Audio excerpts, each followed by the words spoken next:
But Kevin, I saw you nodding your head a lot when he was speaking about issues like, you know, capital intensive and the costing of feed. Where does one get information? Is there like a central portal for information on any farming that you want to do? John Miner on Twitter says, one of the most numerous challenges in venturing into agribusiness is the lack of information. One needs to carry out a thorough market research to get great insights before jumping in.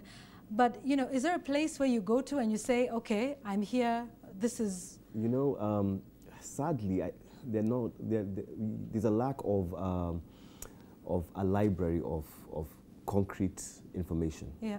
The things that you read all the time online, you hear somebody grew sukuma wiki on an acre and bought a Range Rover. Yeah. They don't talk about what kind of sukuma wiki or what is the learning curve that they had to go through. Right. First of all, I don't think that's possible, but you hear these things. What happens is you have to do your own research. When we started off, Tukalima started about 6 years ago. And we took some piece of land that we had, family land, and divided it into 8s. And we planted different crops just to be able to understand how these things work, you know, and go into the market.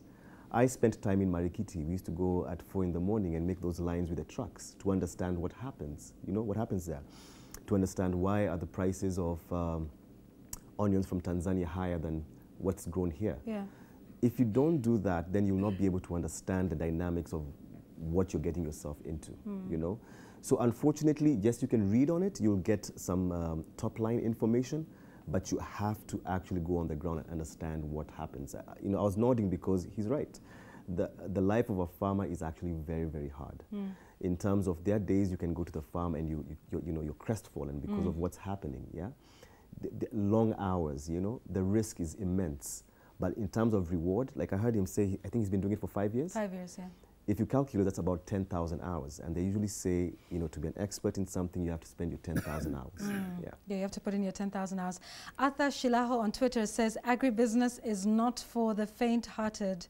A lot of young people, Dr. being told, you know, go into farming, that is the next best thing, and that is easy to do. But then there's the scientific aspect of it, like you talked about soil testing and things like that. So when I get a farm, and we understand people are now leasing farms, so you don't have to be an owner of a quarter of an acre someplace. So I get this farm, and I've been told onions is big business. What's the first thing I do? You talked about soil testing. Just take us through those steps that one has to do, and where to get the best seed. I hear people saying Kari is one of the places, or I just walk into an agrovet and they have those little green packets and, you know, it says sukuma wiki seeds. So take us through. I have this quarter, an eighth of an acre. What do I do first? When you have that 1 acre somewhere, first of all, find out, build a network. Again, it doesn't take a day to build a network. Okay. So, and this is why this gentleman has been in it for 5 years, but he still hasn't left his main hustle. Okay. He's still building up the network. Right. And that's why I keep talking about mentorship, where somebody can now join this gentleman and learn about turkeys quicker. Okay. Not have to go through the whole path again. So that quarter of yours, talk to a lot of people asking them, what can I do with this quarter acre? What networks are there? If I continue where my colleague left, one of the things that lacks in this country is centers of excellence, where you can go for information. Kari, Carol, they are researchers. Okay. They have tried extension outlets. It hasn't worked very well.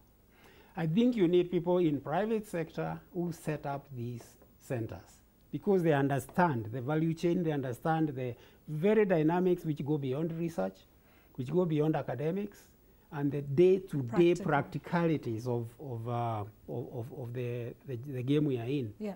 People keep talking about TVETs, promoting medium-level education, where we are very hands-on, everyone getting a degree, and then we are all jobless. Yeah. So in my company, what we are doing, we're an agricultural mechanization company. Again, we feel this is the way to make agriculture workable. Okay. Even up to today, we are using a panga and a hoe to do all the work. Yeah. Youth are running away from farming. Yeah. So let's have these centers of excellence like we are setting up. We want to set up hubs, centers of excellence, where we can work with my colleague here, Now we have a place for farmers to come. Okay. A place where farmers come and they are not asked difficult questions. People that understand their language, their problems. People who don't tell farmers, why are you so ignorant? Yes. You didn't know about this seed and so on. So you asked about where do you get the seed. Yeah. Different crops have different sources. Yeah. For example, right now we are trying to promote potato and potato mechanization. Okay. There are sources of seed in the country. And this is being established through the National Potato Council. Now, they are doing a good job at National Potato Council, at least trying to get the stakeholders to work together. Yeah.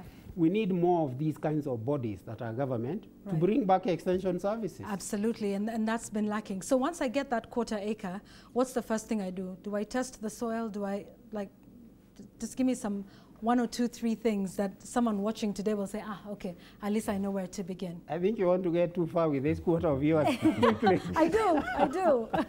But I talked about having a network. Yes. Once you know what you want to grow, what grows there, what resources are needed, I said start with market.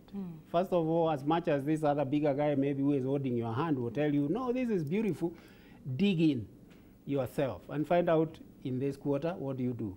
Now, once all that is worked out, please do a soil test. Okay. If it is crops that you want to do. Yeah. Even if it is livestock you want to grow, check the quality of that soil for livestock feed and so on. We talked about making your own feed and all that. Yeah. You know, you can't do that very much with a quarter. Again, who can you join up with? Which network is there to make your quarter begin becoming visible? Because you can do a quarter, but you are so lonely in the middle of nowhere, and nobody will come for that produce. True. So what network can you join so that now that quarter becomes 50 acres? Okay. Because you have formed. Yeah. That's why we will always go back to cooperatives in this side of the world, because people tend to think that cooperatives are bad, but it's just because cooperatives were corrupted and messed up by few people who want to gain. But there's no other way of working with small-scale farmers other than bringing them together, connecting them with these centers of excellence to grow 1 or 2 crops, one in rotation with another, so that we get scale, we get volumes. Then market will come, and market will respect us for being consistent and sustainable. Okay. Gentlemen, we'll come back to you in a moment, but I see one of the most important things you're saying is understand the soil you're working with. Whether you're doing livestock, or crops, right? So understanding what you are working with, that is one of the most important things when you begin. I don't know if we're ready to speak to another farmer. We'll get to that in a moment. We'll see what's happening with rabbits, with dairy, like we've been saying here.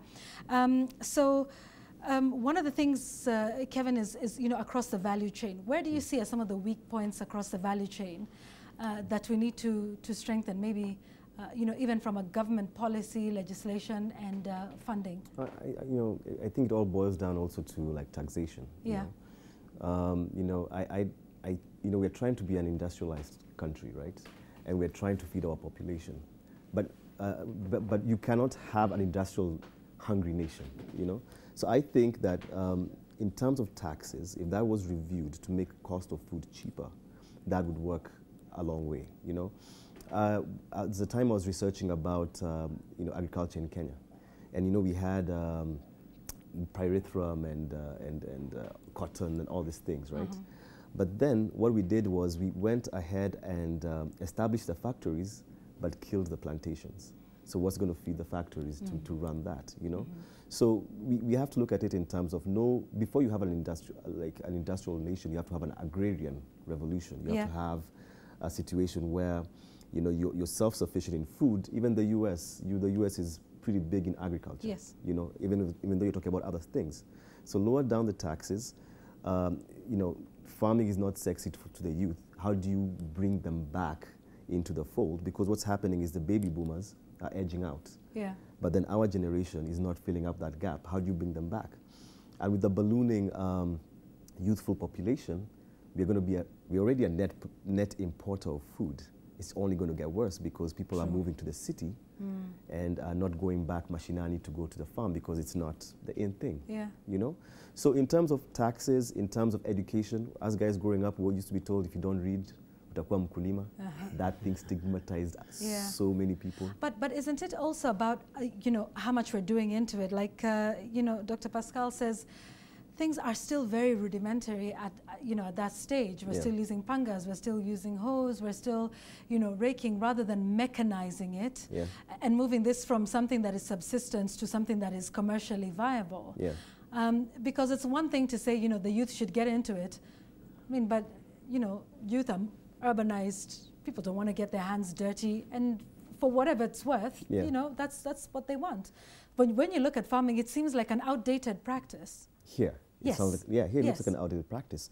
But the thing is, the information is there. It's just that, is there willingness to actually make it, to mechanize, and stuff like that? I like what he said in terms of centers of excellence. What would be so hard to create centers of excellence in terms of machinery, where you can go and do your planters for your potatoes, your harvesters, all these things. So it wouldn't be that hard. Okay, hold that thought. So a lot of that, and we'll come back and talk about what government needs to do, what farmers need to do as we move forward. But let's speak to one such other farmer, and that is rabbit meat. That is apparently gaining ground. But rabbits are really cute animals. I'm sorry for saying that. I'm not sure that I would eat it, but I think there's many people who would. Francis Mtalaki in Mombasa with a rabbit farm.